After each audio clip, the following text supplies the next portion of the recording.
தீங்கு நாளில் அவைகளை நீங்கள் எதிர்த்து நிற்கவும் சகலவற்றையும் செய்து முடிக்க தேவனுடைய சர்வாயுத வர்க்கத்தை என்ன பண்ணுங்க, தரித்து கொள்ளுங்கள்.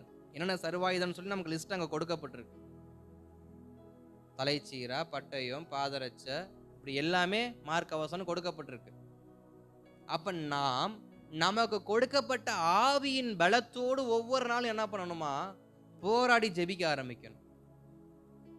அப்படி நாம் ஜெபிக்க ஆரம்பிக்கும் பொழுது நம்முடைய வாழ்க்கையில நம்மை பார்க்கிலும் பலத்தில் பெரியவர்களா இருக்கட்டும், நம்மை பார்க்கிலும் உயரத்தில் அகலத்தில் பெரிய காரியங்களா இருக்கட்டும், அதை துரத்தி விட கர்த்தர் நமக்கு உதவி செய்வார். இதுவரைக்கும் நாம் துரத்த முடியாத காரியங்கள் நிறைய இருக்கும். அது நமக்குள்ளும் இருக்கும், நமக்கு வெளியவும் இருக்கும். அப்படி துரத்த முடியாத காரியத்தை துரத்தணும் அப்படின்னா நமக்குள் சர்வாயுத வர்க்கமான தரித்திருக்க வேணும். வெளியரங்கத்துல நம்ம என்ன எப்படிப்பட்டவங்கள வேணா காணப்படலாம், உள்ள அரங்கத்துல நான் சர்வாயுத வர்க்கத்தை தரித்து கொண்ட ஒரு உண்மையான போர் வீரனா இருக்கணும். ஏன்னா சவுலுக்கு தாவீது வெறும் ஆடு மேய்க்கிறவனா தான் தெரியும். சவுலுக்கு தாவீதை பொறுத்த வரைக்கும் வெறும் கூழாங்கல் எடுத்துட்டு போறவனா தான் தெரியும். கோலியாத்தா இருக்கட்டும், பெலிஸ்தரா இருக்கட்டும், சமஸ்த இஸ்ரவேலா இருக்கட்டும், அவங்க பார்க்குற ஒரே ஒரு பார்வை என்னன்னா வெளியரங்கமான பார்வை. அவன் சின்ன பையன், அவன் கரத்தில் 5 கூழாங்கல் இருக்கிறது, அதில் ஒன்றை கவனில் வைத்து கொண்டு வந்து, இவ்வளவுதான் அவங்களுக்கு தெரியும்.